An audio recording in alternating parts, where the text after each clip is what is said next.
রাতের অন্ধকারে এক ব্যক্তির বাড়ির মন্দিরে চুরির ঘটনায় চাঞ্চল্য ছড়ালো। ঘটনাটি ঘটেছে চোপড়া ব্লকের চুটিয়াখোর গ্রাম পঞ্চায়েতের খুনিয়া এলাকায়। জানা গেছে, মন্দিরের তালা ভেঙে প্রতিমার সোনার গয়না ও দান বাক্সের নগদ টাকা নিয়ে চম্পট দিয়েছে দুষ্কৃতীরা বলেই অভিযোগ। শনিবার সকালে বিষয়টি জানাজানি হতেই এলাকায় শোরগোল পড়ে যায়। স্থানীয় সূত্রে জানা গেছে, খুনিয়া এলাকার বাসিন্দা বরুণ দেবনাথের বাড়ির পাশেই তার নিজস্ব একটি কালী মন্দির রয়েছে। বরুণবাবু জানান, শুক্রবার রাত 9টা পর্যন্ত তিনি মন্দিরেই ছিলেন। এরপর খাওয়া দাওয়া সেরে নিজের পুরনো বাড়িতে ঘুমোতে যান। এদিন সকালে মন্দিরে এসে তিনি দেখেন মূল গেটের তালা ভাঙা অবস্থায় রয়েছে। মন্দিরের ভেতরে ঢুকে তিনি লক্ষ্য করেন প্রতিমার নাকের নোলক, কানের দুল সহ বেশ কিছু সোনার গয়না উধাও। সেই সঙ্গে প্রণামী বাক্সের তালা ভেঙে আনুমানিক 5 থেকে 7,000 টাকা নিয়েও পালিয়েছে চোরেরা।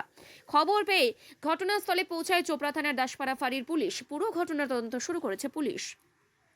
খুবই দুঃখজনক এবং খুবই খারাপ এটি একটি বিষয়, মন্দির চুরির বিষয়টি। কারণ এটা হলো মানে একটা পরিবারের পারিবারিক ব্যক্তিগত মন্দির। এই মন্দিরে চুরি হয়েছে। কিছু মায়ের জিনিস ছিল, সোনা, এরকম কিছু জিনিস ছিল, কিছু টাকা পয়সা ছিল।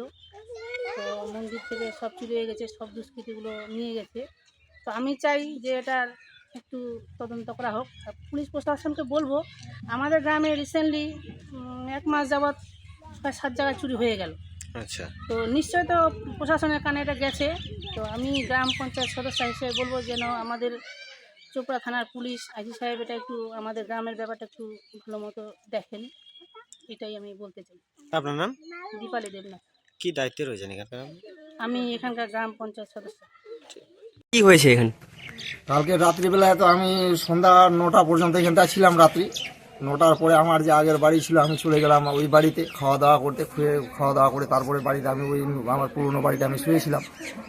সকালবেলা উঠলাম, উঠে এসে মন্দিরে আসলাম। মন্দিরে এসে দেখছি তো গেট টেট খোলা। গেটের ভিতরে তখন ঘরের ভিতরে উঠলাম, উঠে দেখছি যে কী ব্যাপার, গেট খোলা, গেটের তালা তুলা ভাঙা।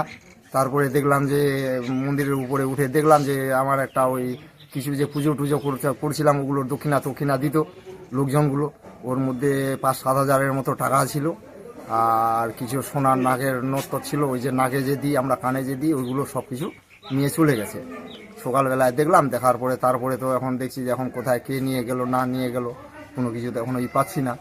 এখন সমস্যা হয়ে গেছে যে আমাদের গ্রামের যা পরিস্থিতি, হ্যাঁ, এর আগেও অনেকবার এরকম অনেক কিছু হয়েছে। এখন তো সারা রাত্রি বেশ কয়েক জায়গায় হয়ে গেছে মায়ের দারুর আড্ডা, সব জায়গায় হয়ে গেছে দারুর ভাটি। কাউকে তো কোনো কিছু বলা যাচ্ছে না। এখন বলতে গেলে তো এর আগেও তো আমরা অনেকবার পুলিশ প্রশাসনকে জানাইছিলাম এই কিছু দারুর দোকানদারদের ব্যাপারে, যে সারা রাত্রি মোটর বাইক এগুলো চলে, আমরা গ্রামের লোক নিয়ে হত্যায় থাকি। রাত্রিবেলায় রাস্তাঘাটে এইরকম করে উঠি, কাকে বলতে যাব?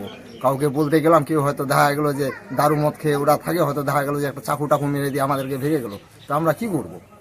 কত টাকা জিনিস চুরি হয়েছে? প্রায় ধরেন যে 10-12 হাজার টাকা হবে। এটা কি আপনার বাড়ির নিজস্ব কালী মন্দির? আমার বাড়ির নিজস্ব, পার্সোনালি আমার। আপনার নাম কি? বরুণ দেবনাথ। আমার বাড়ি খুনিয়া, থানা চোপড়া।